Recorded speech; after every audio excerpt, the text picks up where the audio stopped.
Poor Godred got smaller and smaller, till nothing was left. What happened? Asked Duncan anxiously. It's not nice to talk about, said Culdee. But what happened? Why isn't it nice?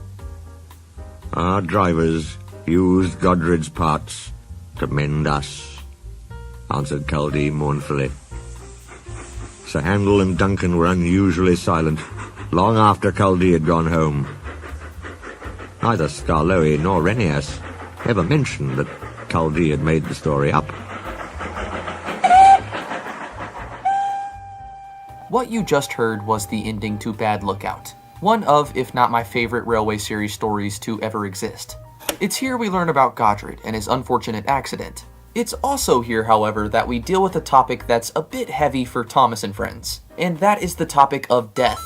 This isn't unheard of in Thomas and Friends, and if you take scrap engines into account, it's pretty common. Though normally these scrap engines are just side pieces. We don't know their story, we don't know their character, or really much about them. Only that Thomas and Friends exist in a world where death is possible. It's pretty unlikely we'd ever see anything like that happen though.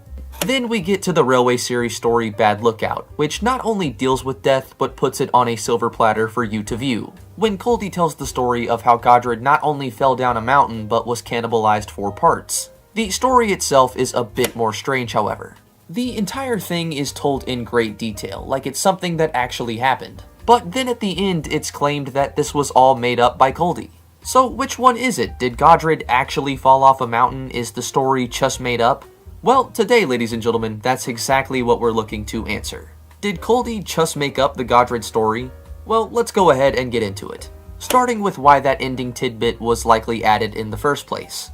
Now, the Railway series is a very mature canon of Thomas and Friends. These were stories not only for kids, but also for the parents who had to read them to their kids repeatedly.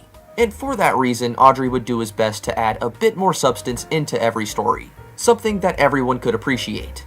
Most parents likely wouldn't favor explaining that a character just died to their kid, however. So this ends up not only giving Audrey an out, but potential parents who may have just accidentally scarred their children. There's still many lingering questions, however. Like, if Culdee made it up, why did he go into such detail? That kinda seems hard to come up with on the spot.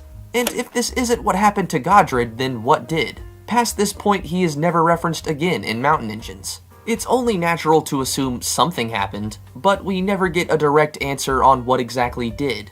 For this, we have to turn to the TOS book, which not only confirms the accident, but also adds a new layer to the mystery. It was written that it's generally believed that what caused Godred's accident was a single stone, which had worked its way between the teeth of the rack rail system. However, it also states this was never proven, and neither Wilbert or Christopher would ever confirm such. Again, we're left with knowing something happened to Godred, but not what. What we do know is Audrey took a great deal of inspiration from Snowden when making these stories. Basically, the exact same thing happened with their number one, a locomotive named Lattice. If we take only this and how seriously Audrey took inspiration into account, it only makes sense that this story holds up. So basically, the narrator at the end is a liar, or at the very least leaves us readers with quite a few options. One being that Culdee actually made this up and none of this actually happened, which sadly is unconfirmed by the TOS book. So instead, we're left with the narrator either pulling our leg or something in the story being lied about. And personally, I'd have to say it's probably the latter. Let me explain. Apparently, just like Godred, Lattice would fall down a mountain and because of financial reasons not be repaired. Instead, what parts were left were put towards other engines. Maybe Culdee was telling the truth about what happened to Godred, but perhaps not with him. He still fell down the mountain and was too expensive to repair, but perhaps wasn't cannibalized and instead scrapped, making the narrator not a liar. But this opens up another question. Why would Culdee throw that in if it's not true? For this, we go back to the story's beginning, when Duncan first arrived to the yards. Rheneas and Skarloey were talking quietly to Culdee next morning, when Duncan stormed up, followed by Sir Handel. "Hello," chuckled Rheneas. "Here we go." "I nearly came off," fumed Duncan. "Those coaches pushed me. The thing controller says they didn't. He says I'd kept a bad lookout. We've no money to mend you, he said. And if it happens again, I'll leave you at the back of the shed. Why does he always pick on me? It's to drive home a point to Duncan. One, that his controller isn't just picking on him, but two, that his actions can have serious consequences. Perhaps this wasn't a writing error, but something that required just a bit more thought. And with that thought, this entire story takes on a whole new meaning. Or at least I'd like to think. This is just my opinion after all, so be sure to take what I've said with a grain of salt. I'd just like to think this goes a bit deeper than a small error. And given the options presented, that just might be the case.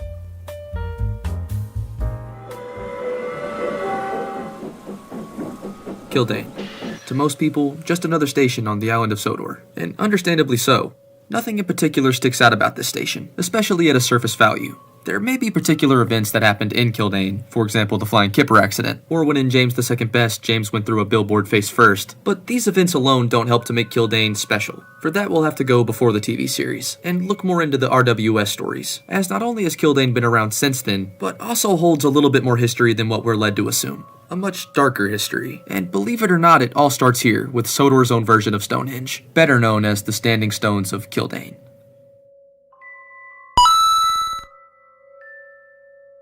Killdane is a station and surrounding town that runs on the main line, and not only does the name of both sound funny, but when translated from Sudric, Killdane spells the Church of the Devil. The name itself is an allusion to the circle of standing stones on the plateau above the town. It's said that there's a local legend with no historical foundation that a bloody battle was fought here against a party of Danes. But there's a bit more to this story. You see, the standing stones themselves aren't something that's referenced in the show, and the same can be said for the RWS stories, despite them being visible in certain illustrations. Yet, despite this, the stones still find a way to show up on newer maps of the island of Sodor, proving that the location is still at least recognized, but definitely not in the aspect in which the Reverend originally wrote them for. And to find such out, we're going to have to get a bit deeper into the Reverend's lore. That being as it's written in the island of Sodor, its people, history, and railways. The supposed local legend of Killdane is a bit different in this book. While some sources say that the local legend is that of a bloody battle, this book tells the legend of an occult, which would found the city of Killdane long before the railway would ever make its mark on Sodor.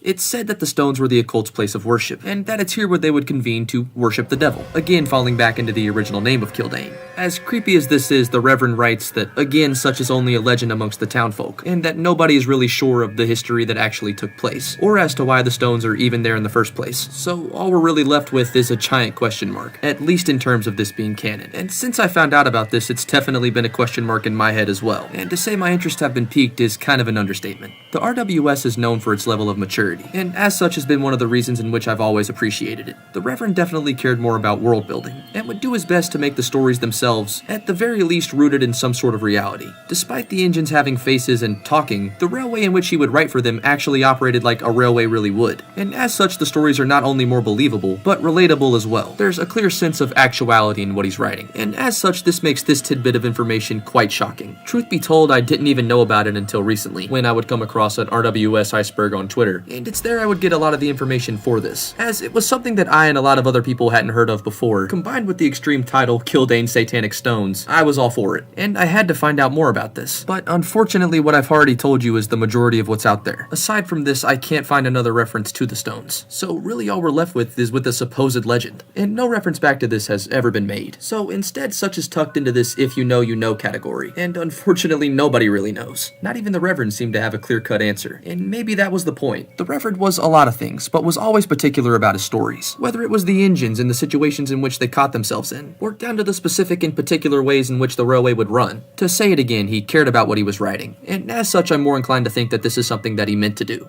For those who care enough to find out the history of these fictitious locations, it only makes sense that he would write something that's a bit more out there, especially when you take into account how mature he wanted the series to be. He definitely saw and appreciated the younger audience, but constantly made nods and references that would be above such. If he cares enough to make the railway run operationally like a railway should, it only makes sense, at least in my mind, that he would do more with this, and in turn create deeper and in some cases darker stories to not only explain but encapsulate the world he's trying to build. While the television series would have you believe that Sodor is a happy-go-lucky place, the railway series paints the picture that this is actually a real place, and just like the real world, flawed. And that's something that I always respected the RWS for doing. The RWS has stories of engines actually working themselves to death, and many more situations that feel as if they could relate to the real world. world. And while I personally grew up with the happier, more friendly tales, it's situations like these that show the real disconnect there is between the TV series and the RWS material. And that's probably why I and so many others hang on to this material the way they do. There's just so much to unpack and appreciate, and even now I find myself learning more and more about the RWS that I didn't know.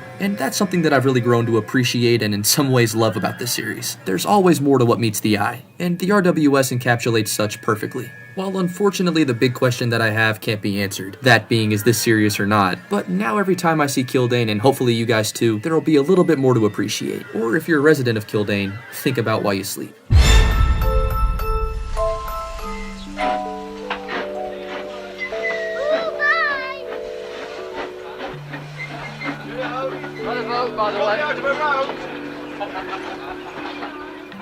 The Tallyclin, rightfully so, is one of the most famous railways in the world.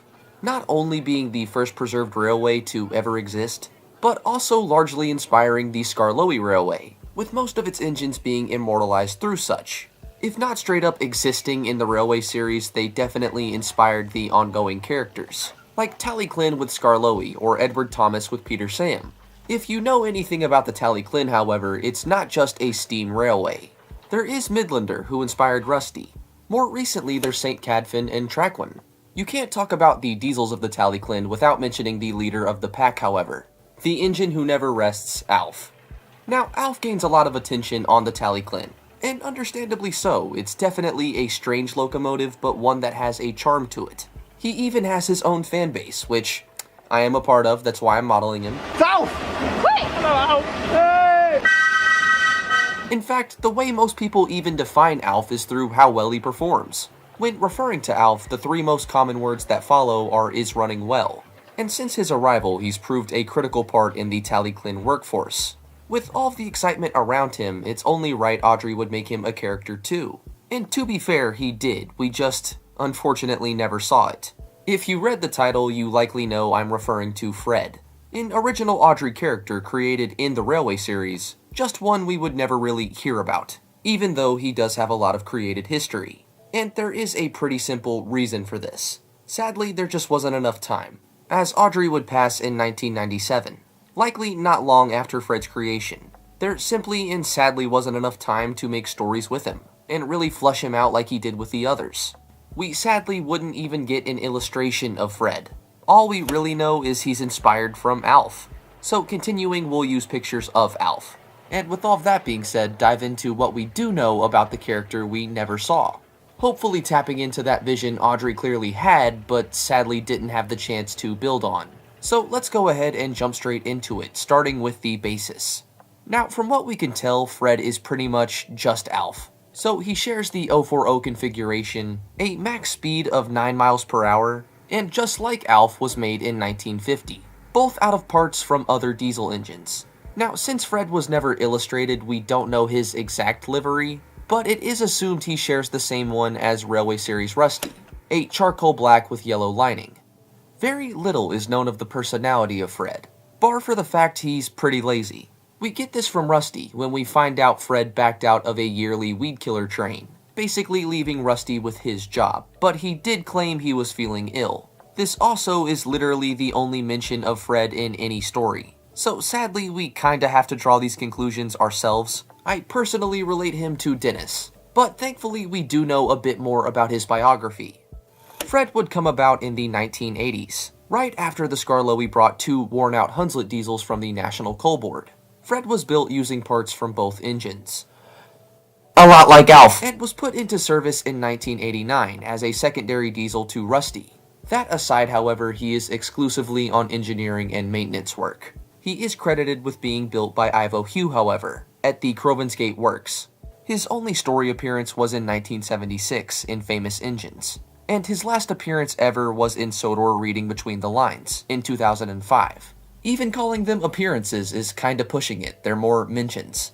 Even still, I can't help but find myself fascinated, and can't help but wonder how stories maybe would change with his inclusion, or what stories would come after such. Sadly, however, we'll never know. But if Alf is anything to go on and setting the example, I'm sure he serves the Skarloey quite well.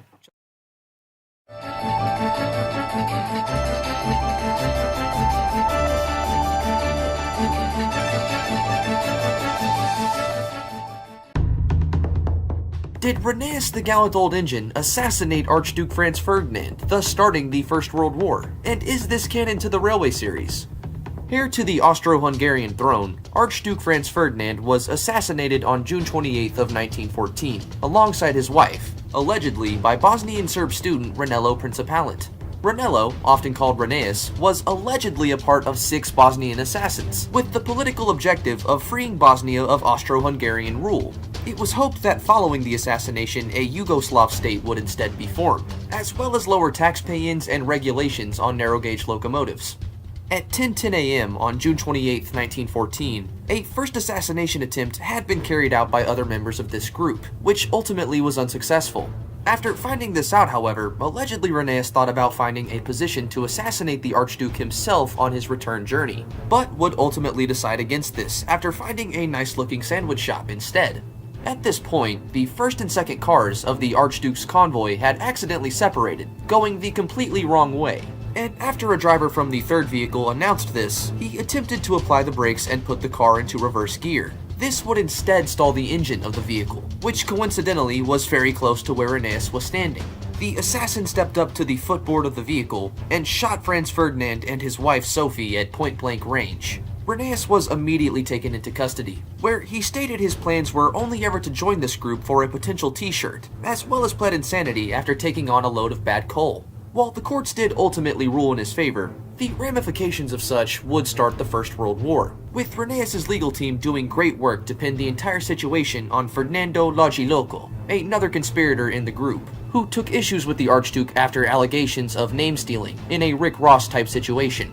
Though this is widely believed to be the truth, many conspirators point to images like this, or perhaps like this, which allegedly showcase Rheneas doing the assassination. Rheneas has recently came out against these claims, however, saying, and I quote, "Stop being a hater." So it seems, at least for now, we can firmly say that Rheneas the gallant old engine did not start the First World War, but potentially may be a communist.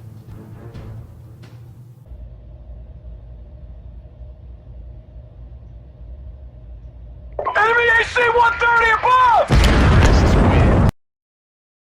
A 30-year-old train goes to its death in a Newmarket crematorium. The rolling stock's scrapped because there's asbestos under the outer steel skin. It's heated in a furnace which reaches 1100 degrees centigrade. 300 rail units a year come to this fiery end.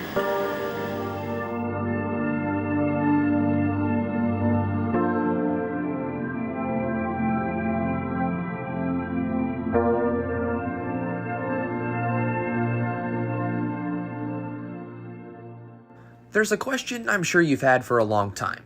It's one even a casual fan of Thomas has to come to at some point. They exist in every canon, we've talked about them before.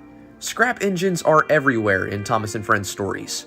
It's an easy mirror into a darker tone, death or loss in a universe where those tones don't fit as well naturally. You're shown these engines, wagons, trucks, even people in a presumably breathing form. Hell, even the locomotives themselves are arguably more alive than the people are, actually being able to move and interact with the environment. It all just poses the question even more though. How do these trains die?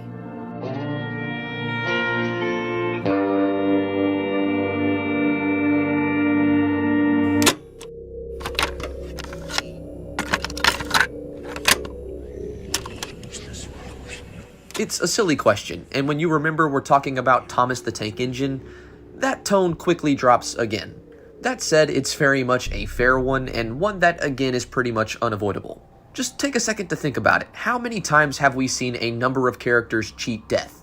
Now think about the characters we've seen who have actually met it. Then consider that these are again locomotives. Large metal workhorses that in real life met similar fates. It's only when you put sentience into that engine that the morbidness becomes, well, morbid. I'll say it now, the question itself isn't one I can answer with full commitment to Audrey's vision. Understandably, he focused on other things like character development, world building, satanic standing stones. He didn't really have time to answer that question. Or maybe he didn't have an answer himself. I personally start to lean towards the latter when you think about how convoluted the answer really must be. Or honestly, again, maybe just too morbid and unfaithful to what the vision of Thomas and Friends even is. The real kicker, however, comes when you take it past Audrey's vision, as the TV show is where we really take in the scrapped and dead engines and see the interactions other characters have with them. That said though, the Railway series is the only place we see them basically still alive, if not for much longer. The TV series is hunks of locomotives past, only discernible by the engine they were made from. No story, no sign of life. You may have noticed that I've tried to sidestep another inevitable question. If we can question how do these engines die, it always comes right back around to, well, why are these engines alive? And that's something we've never been given a direct answer to from a legitimate source. Just that they are. So it quickly becomes hard to question what would happen or what does happen when an engine loses that sentience. If you're a fan of Victor Tanzig, you may enjoy the idea of first combustion, where engines are brought to life with the first firing in a magical sort of way. Perhaps you're a fan of Shed 17 and believe there's more nefarious reasons to such. That's not why you pressed on this video, however. We're not here to focus on how these engines came to live. Again, we're focusing on how they would pass. And though I don't know what Audrey or Britt was thinking, I do have my own ideas. And for that, let's go back to the Railway series first. It's shown that these are, again, sentient engines that are alive. The cutter is preparing a torch to take either more off an engine, or from the looks of the others, maybe even finish one off. And now the question is raised as to how he would do that. We can infer that the smokebox door, or again face, is intact. Perhaps once that's removed, the engine will lose all sentience. Well, at least to us, any signs of being such. But normal engines do exist in the Railway series. Locomotives without faces, and they are just engines. So does that mean these are more reverted back to a natural state? With the face being removed, they're no longer workhorses but more work tools, with no minds of their own? You could say they're just dirty, but on some of these engines there's not even signs of flesh. Perhaps it is the smoke boxes that give the engines that sentience. This would be an easy way to explain things like Henry's rebuild, with the smokebox door being simply transferred from one engine to another. It also must mean that there's not things like vital organs or functioning organic systems in the engines, at least as opposed to more mechanical ones. No beating heart or blood vessels. At least that's what one would think before you see these engines can blush and even tear up, meaning there has to be some sort of blood system or at least something similar. So what does the scrapping process of a sentient engine really look like? Well, now that we sadly know there's at least a system like blood in these engines, we know that to some degree they should be able to bleed. We've never seen this, of course. Hell, you can't even put horror on YouTube without telling YouTube first. Good luck fitting it into a children's book. Regardless, however, for this we'll have to look at real life, and how the actual dismantling process works on an actual engine. Let's look at something a bit more familiar. In most cases, engines are stored and used for specific parts. This is what we see happen not only to Godred, but many other engines in real life today, in railways literally across the world. We don't know exactly where these vital organs would be or what they even are, but we also know these engines at least have feelings or maybe even nerves, in close to every part they're made of. You'll notice engines, coaches, and trucks oof when buffed, they cry out when they crash. They feel these things and are shown to be able to identify certain parts of them that may feel off or wrong. Unless Godred was killed off immediately or without those nerves being somehow removed, presumably it'd be a long and painful process of losing bits and pieces of themselves until nothing was left. Imagine you lose a finger every day, eventually toes, maybe then knees and legs, and progressively you feel less and less of yourself be forcibly removed, unsure as to who it'll go to. They're not people, so instead of bleeding out, they're simply losing more and more of themselves, with no chance of escaping, likely hoping that one day they do hit that vital organ or part, whatever it may be, or finally just put an end to whatever it is they must feel. That's only one case, however. What about engines left to rot? We see these pretty commonly in every part of the world, and of course in Thomas, but we're often shown this isn't something that necessarily leads to death.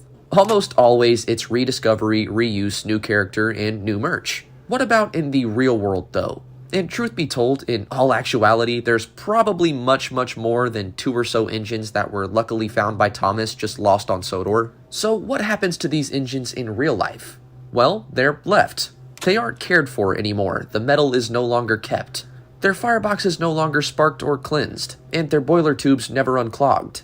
Quickly these engines become relics, simply shadows of their former selves. Metal weakens and certain parts start to decay. Maybe kids find it and graffiti it, chump on and hurry up that aging process. Plants find their ways into crevices unthought of by people. And beautiful machines quickly turn into nightmare fuel or bug safe havens. Now, imagine that engine is alive. We've established engines have some sort of functioning system in them that allows them to blush and feel, but let's remember they aren't people. They don't eat and they don't drink, at least because they have to. They do it for movement, and when you lose that movement, what do you get? Well, like I said, forgotten. Rust starts to build, and parts start to decay. Eventually, they lose a buffer. Time goes on, and you feel your side rods give way. The frame that holds your boiler above your wheels only cracks with every passing day, and plants find their ways into every crevice. Bugs quickly overtake any area they find suitable. More parts start to decay. The grass around you grows higher and higher. The air becomes heavier, the mind becomes numb. The thoughts become louder, the brain starts to fade. And maybe then, these engines can have peace. A long-awaited and painful peace, but peace. This isn't the only kind of scrap engine that exists though. If we truthfully went through them all, this would be a very, very long video, and I don't think you care to watch all of that. There's engines who have fallen into the sea, been buried under rubble or in mines. But that's never the thing that scares the engines, or that really does them that final act in the show. The only place an engine can truly be, well, killed, at least in the TV series, seemingly is the scrapyards. The scrapyards is, for the engines, a museum of death. Imagine a cemetery where the bodies aren't buried and you get to watch the bodies in their states of decay. That's pretty much what it is for the engines. I hate to sound like a stupid BuzzFeed article who's looking to have a problem with the show, and don't think that's what I'm trying to do. I don't take this as a necessarily bad thing, but as an idea that is pretty much what you're looking at. It's understandable the engines are uncomfortable and scared here, as everywhere around them they're reminded of their mortality. How do these engines get scrapped though? Well, again, in the Railway series, we see how real life pretty much goes every time. A man with a cutter's torch ready for whatever part he needs. I'd like to turn to Stepney gets lost, however, as in this we see a large grabber attempt to grab Stepney. Now, this could be to just derail him, or maybe move him, sure. But why this crane? This isn't a simple movement crane, not one you would use to just move a train to another track. This is a scrap crane. And what do scrap cranes do?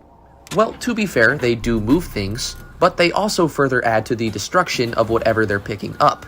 The grabbers would have been acting as actual grabbers, piercing through the metal as they crush it to a solid fit.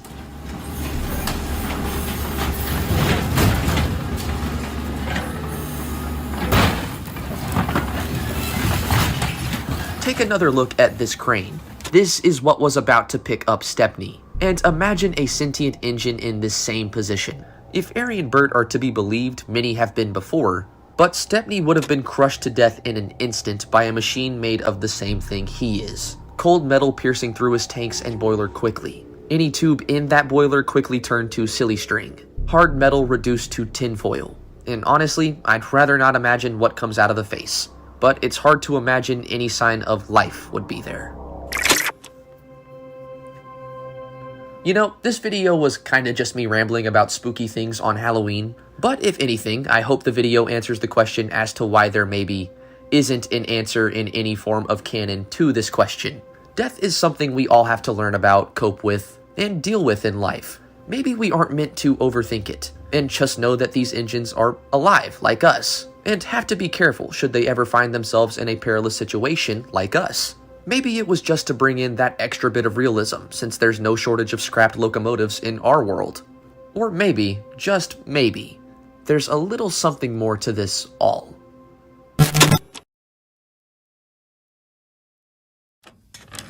You know, being a fan of Thomas and Friends comes with one thing inevitably, and that is asking questions which may or may not really matter. I've done this before in other rambles like this with How Do Engines Die? Or other things that have interested me from time to time. Today, however, is a different day with a new question. One inspired by a tweet I made not too long ago. One of the most iconic places on the entire island of Sodor is Thomas's Branchline on Farquhar. We see countless episodes here, different events unfold here, and again, Thomas works here, so expect it to be pretty jumping. But what if it wasn't just Thomas working here, or say the normal crew? Let's take Gordon, arguably one of the biggest engines on Sodor. Dignity aside, would he be able to handle the Farquhar lines without damaging himself, others, or the rails under him? The answer may surprise you, honestly. Now, branch lines are built for many purposes, but to generalize it, it's typically meant to extend a railway in a more cost-effective manner. On a branch line, you may find more impervious areas, slower operations, or lighter rails as a whole. And to that end, you wouldn't be wrong for assuming an engine like Gordon wouldn't fare well on Farquhar's branch line. This is especially apparent putting Thomas and Gordon beside each other, in almost every canon.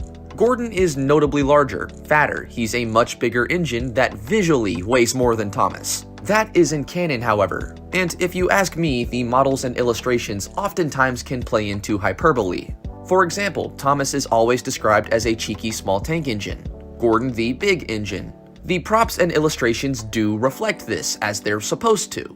If we take this argument away from canon, however, and more into real life, a different picture is painted completely, and let me explain what I mean.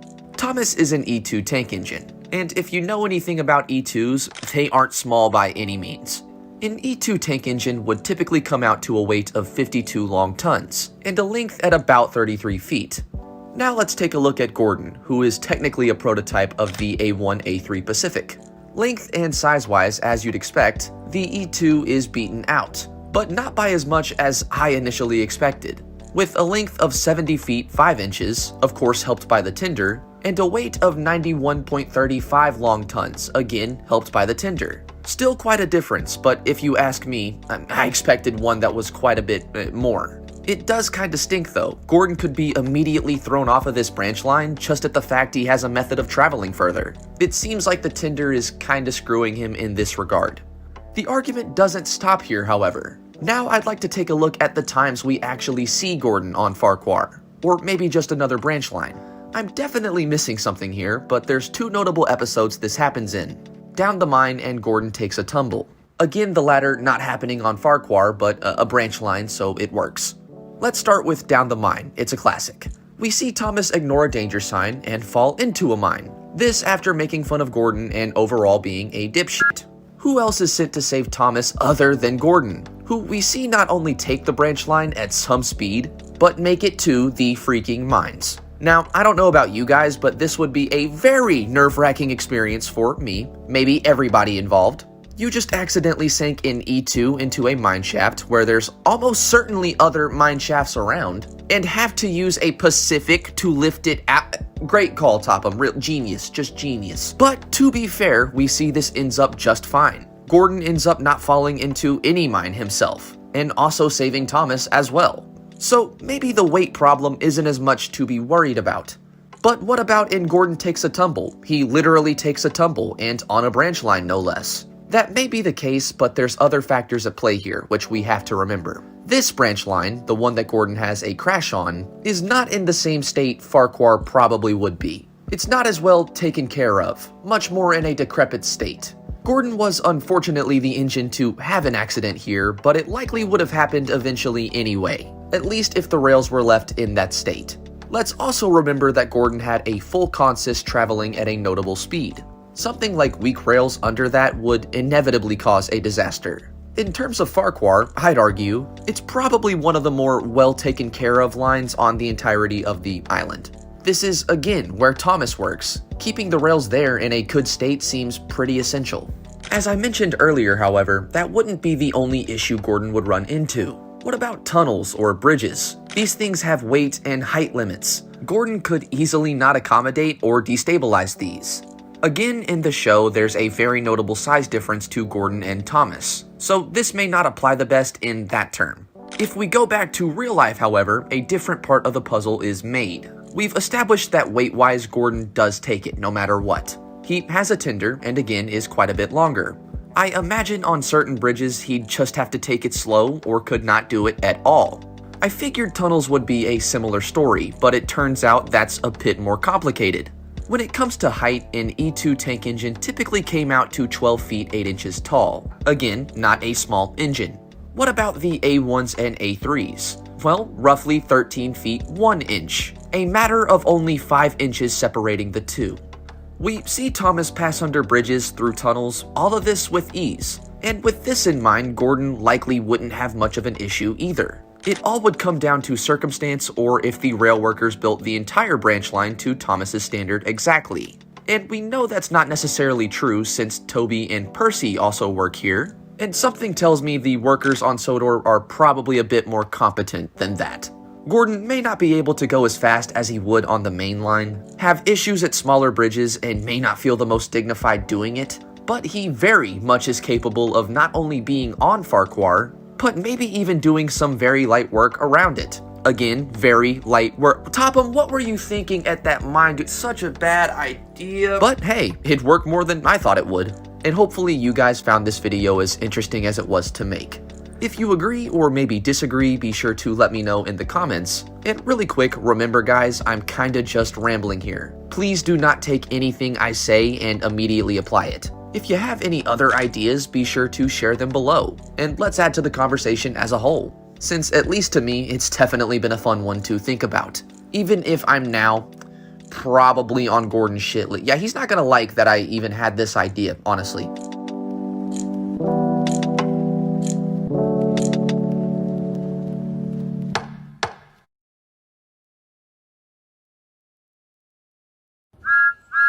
Either subscribe, donate, or get the fuck out.